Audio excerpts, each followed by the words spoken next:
Hello, আসসালামু আলাইকুম। কেমন আছেন সবাই?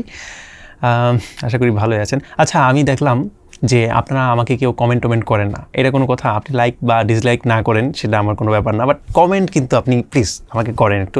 ইট হেল্পস এ লট। কারণ আমি বেশ কিছুদিন আগে বলছিলাম যে আমাদের যে এই জার্নিটা ৩৬৫ দিন আমরা ভিডিও বানাবো, এই জার্নির মধ্যে কিন্তু আমরা খুবই শীঘ্রই আমাদের সমস্ত টপিক শেষ হয়ে যাবে। কারণ একটা মানুষ কতই কথা বলবে, তাই না? তো আমার কিন্তু টপিক শেষ হয়ে যাবে, এরকম একটা জায়গায় আসবে, এরকম একটা পরিস্থিতি আসবে যেখানে আমার আর মাথার মধ্যে কোনো গল্প থাকবে না। তো ওই সময় কিন্তু আমি আপনাদের কমেন্টগুলো পড়ে এবং আপনাদের কমেন্ট থেকে বিভিন্ন জিনিস নিয়ে আমি হয়তো কথা বলবো। So please do comments. তো আজকে হচ্ছে ভিডিও নাম্বার 9। আজকে কী নিয়ে কথা বলা যায়? কারণ কথা তো আমাকে বলতে হবে, চ্যালেঞ্জ যেহেতু নিছি প্রতিদিন ভিডিও করার। আচ্ছা, আমার কৈশোরে বা স্কুল লাইফে আমি কীভাবে টাকা জমাতাম, এই গল্পটা আমি আপনাদেরকে আজকে বলবো, ঠিক আছে? আমি এটা বিকেলবেলা ভাবতেছিলাম এবং খুব মজা পাচ্ছিলাম যে আমি কত কীভাবে আমি অনেক কোটি টাকা জমায়ে ফেলছিলাম। কোটি না, লাইক মোটামুটি হালকা পাতলা টাকা জমায় আমি অনেক কিছু করতাম। তো আমার মনে আছে যে মোটামুটি কষ্ট করে আমি টাকা জমাতাম। যে আমার মা আমাকে বাজারে পাঠাতো। আমার বাজার হচ্ছে গিয়ে মাধবদী, এটা তো আপনারা জানেনই, আমরা অলরেডি রিভিল করে দিয়েছিলাম যে আমি কোথা থেকে বাজার করি। তো বাজারে যাওয়ার জন্য আপনার রিক্সা ভাড়া হচ্ছে, যদি মেইন রোড থেকে রিক্সাতে উঠি তাহলে ওইখান থেকে বাজারে যাওয়ার জন্য 20 টাকা লাগে। আর ওইখান থেকে যখন বাজার সদাই করে আসবো তখন তো হাতের মধ্যে অনেক ধরনের ব্যাগ থাকে, অনেক ভারী জিনিস থাকে। তো বাজারের ভিতর থেকেই আমরা রিক্সার মধ্যে উঠতাম এবং একদম বাড়ি পর্যন্ত রিক্সা নিয়ে আসতাম। তো ওইখানে ভাড়া লাগতো 40 টাকা। তো যাইতে 20 টাকা আর আসতে 40 টাকা, মোট হচ্ছে 60 টাকা। তো এই যে 60 টাকা আমি করতাম কি, যাওয়ার সময় হাইটা যেতাম, ঠিক আছে? কারণ আমার টাকা দরকার, আমার কোটি টাকা দরকার। তো এই জন্য আমি হাইটা যেতাম টাকা জমানোর জন্য। এবং আসার সময় আমি করতাম কি, 40 টাকা তো লাগতো, যদি একদম বাজার থেকে আসতাম তাহলে 40 টাকা লাগতো। আমি করতাম কি, বাজার থেকে ওই ভারী জিনিসগুলো নিয়ে হাইটা মেইন রোড পর্যন্ত আসতাম। মেইন রোড থেকে আইসা 20 টাকা দিয়ে আমি কভার করে ফেলতাম, ঠিক আছে? এরপর আবার হাইটা নিজের বাসা পর্যন্ত আসতাম। তো এখানে আমার 20 টাকা লাগতো জাস্ট, ঠিক আছে? 60 টাকার মধ্যে আমি জাস্ট 20 টাকা খরচ করতাম। এবং মাঝে মধ্যে এরকম সময় গেছে যখন আমার কাছে খুব বেশি ভারী কোনো ব্যাগ ট্যাগ থাকতো না, তখন আমি করতাম কি, আমি একদম বাজার থেকে পুরো বাসা পর্যন্ত আবার হাইটাই চলে আসতাম। তো দেখা যেত যে অনেক সময় আমার পুরা 60 টাকাই বেঁচে যেত। তো বাজারের মধ্যে সাধারণত সপ্তাহে একবার বা 2বার যাইতে হইতো। তো আপনি ভাবেন, সপ্তাহে যদি 60 টাকা আমার ইনকাম হয়, আমি ধরে নিলাম অ্যাভারেজে 40 টাকা ইনকাম হয়, তাহলে সপ্তাহে যদি 2বার যাইতে হয় তাহলে আমার সাপ্তাহিক ইনকাম হবে 4 দুগুণ 80 টাকা। আর মাসে ইনকাম হবে 4 8 32, 320 টাকা। বিশাল ইনকাম। মানে অনেকে এখন আমার সাথে ডিবেট করবেন, এটা আপনার ইনকাম কীভাবে? এটা তো আপনার মা দিছে আপনাকে যাতে করে আপনি এই বাজার সদাই করতে পারেন। এটা তো আপনার ইনকাম না, এটা তো আপনার আম্মার ইনকাম। ম্যান কাম অন, মানে আপনার মা একটা জিনিসের জন্য আপনাকে টাকা দিছে, সেই জিনিসটা মানে আপনি যদি রিক্সাতে যান তাহলে রিক্সাওয়ালা এই টাকাটা পাবে।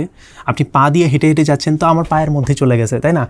আমি যদি রিক্সাওয়ালাকে ওই টাকাটা দিয়ে দিতাম তাহলে কি আপনি বলতেন যে এটা তো আপনার মায়ের টাকা, রিক্সাওয়ালার কাছে কী করতেছে, তাই না? মানে আমি হেঁটে এই জিনিসটা করতাম। আমি যখন বলতাম যে এটা হচ্ছে আমার শৈশব জীবনের ইনকাম, আমি মাসে 320 টাকা ইনকাম করি, তখন অনেকে বলতো যে এটা তোমার টাকা না। এর জন্য আমি এই জিনিসটা বললাম আর কি। জমাইতে মানে এতটুকু কষ্টই আমাকে করতে হইতো। মানে মাঝে মধ্যে দেখা যেত যে মানে হাঁটতে আমি আমার স্ট্যামিনা অনেক বাড়ায় ফেলছিলাম, ঠিক আছে? আমার বন্ধুরা হাইটা হাঁপায় যেত আর আমি হচ্ছে গিয়ে হাঁপাইতাম না। তো এখন কথা হইতেছে, এই যে এত টাকা আমি কি করতাম? মানে কৈশোর বয়স, তাই না? কৈশোর বয়সে তো সঙ্গদোষ হয়, বাচ্চা কাচ্চারা সিগারেট, নেশা পানি এগুলো করে। তো আমি কোন নেশা খাইছি? আমি যে নেশাটা খাইছি সেটা এত মজা, এত মানে আপনার আশেপাশেও এরকম অনেকে এই নেশাগুলো করে। সেই নেশাগুলো হচ্ছে বইয়ের নেশা, ঠিক আছে? আমি অনেক গল্পের বই পড়তাম এবং ওই গল্পের বই কেনার জন্যই আমার টাকা জমানোর যে ব্যাপার স্যাপার হতো বা তোড়জোড়গুলো করার, কষ্টগুলো করার, সেগুলো আমার করা হতো। খুব মজার নেশা এটা। আপনি যখন কোনো একটা বই কিনবেন, নতুন হোক অথবা পুরানো হোক, এই বইয়ের যে গন্ধ আছে, মাই গুডনেস, স্ট্রং একটা স্মেল আসে। ও মাই গুডনেস, এই জিনিসটা আসলে ভোলার মতো না, মানে এই জিনিসটা সবসময় এনজয় করার মতো, এবং ভেতরের গল্প তো আছেই। তো এইভাবে আমি আমার বইয়ের কালেকশনটা দেখাই। আমি যখন স্কুলে পড়ি ওই সময়ের মধ্যেই আমি লিটারালি হাজার টাকার বই কিনে ফেলছিলাম। হাজার টাকা, একটা স্কুল স্টুডেন্টের কাছে হাজার টাকার বই ছিল। আমি আপনাকে দেখাই। আরে খোলে না কেন, অনেক পুরানো একটা জায়গা। ওকে, এই যে দেখেন আমার বইয়ের খনি। মিসির আলী আছে এখানে, তারপর হুমায়ুন আহমেদের শুভ্র গেছে বনে আছে এখানে, ছোটো কমিক্স টাইপের বই আছে এখানে, সেন্টার অফ গ্র্যাভিটি, আর কি বলে আমি, a journey to the centre of the earth. তারপর ডিকশনারি, আইসিটি ডিকশনারি আপনি কখনো দেখছেন? এরপরে কম দামি অনেক কিছুই আছে। এলিনা বইটা খুব পছন্দ হয়েছিল আমার। তারপর এরকম এই জায়গাতে আরও অনেকগুলো বই এখানে আছে, এবং অন্য একটা ডেস্কের মধ্যে আরেকটা বই আছে, আরও অনেকগুলো বই আছে।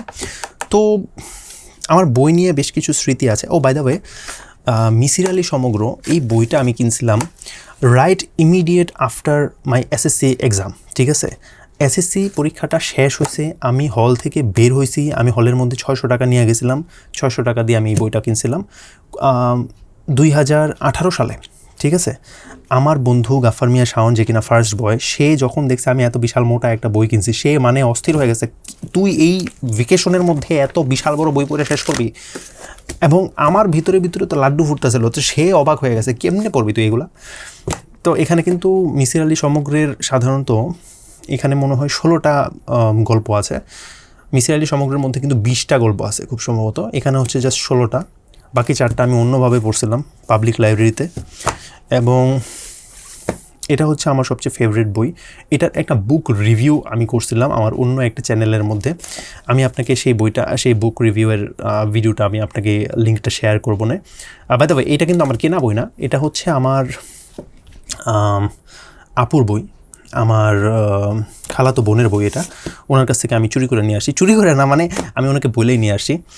আর এটা এখনও পর্যন্ত আমার কাছে আছে, কারণ খুব পছন্দের একটা বই। কেন পছন্দের এটা আমি ওই ভিডিওতে আমি লিঙ্কটা দিয়ে দেবো না, ওই ভিডিওর মধ্যে আমি বলবো না। এবং এই রাজু ও আগুন আলীর বইটা নিয়ে আমার একটা স্মৃতি আছে, আমি পরবর্তী কোনো একটা ভিডিওর মধ্যে এটা বলবো। খুবই হাস্যকর, খুবই মজার একটা স্মৃতি, কারণ এই বইটা যখন পড়ছিলাম আমি আমার আম্মার কাছে ধরা পড়ে গেছিলাম। তো এটা নিয়ে একটা মজার ঘটনা আছে, আমি সেটা আপনাদেরকে বলবো পরবর্তী কোনো একটা ভিডিওতে, কেমন, মেবি কালকে। আজকের জন্য এখানেই শেষ।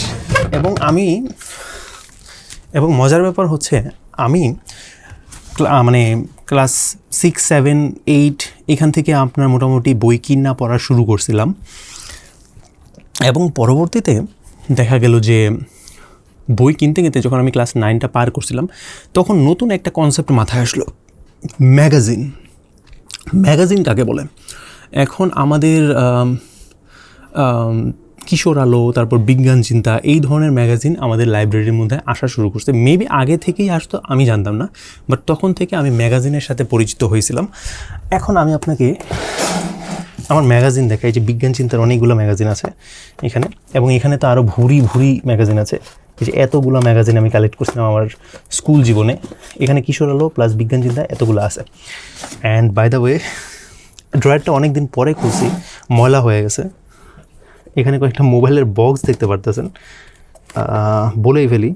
এইটা হচ্ছে নোকিয়া 106, আমার ইনকাম দিয়ে কেনা প্রথম বাটন ফোন, এবং এটা হচ্ছে আমার ইনকাম দিয়ে কেনা প্রথম অ্যান্ড্রয়েড ফোন।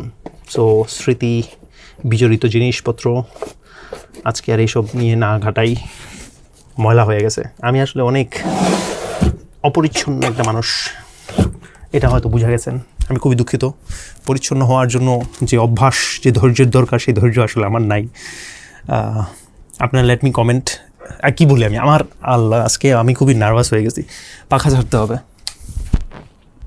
পাখাও চলে না, কি আশ্চর্য ব্যাপার। কারেন্ট কি আছে তো, পাখা চলো না কেন তুমি? আজকে আসলে বিষয় পাইতেছি না আমি, মানে আজকে একটু নার্ভাস আমি আজকে, বুঝতে পারতেছি না, আমি গুছিয়ে কথা বলতে পারতেছি না, কারণ আই ডোন্ট নো আমি খুবই এক্সাইটেডও হয়ে রয়েছি, কারণ কয়েকদিন পরে ঢাকা যাব, আবার ওইখানে গিয়ে কী শ্যুট করব, কোথায় যাব, মানে এইগুলো বুঝতে পারতেছি না।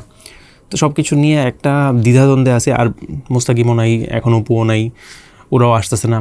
প্ল্যানগুলো যে গুছাবো এই জিনিসটাও করতে পারতেছি না। So I am in a mace right now. দেখি কি হয় কি না হয়।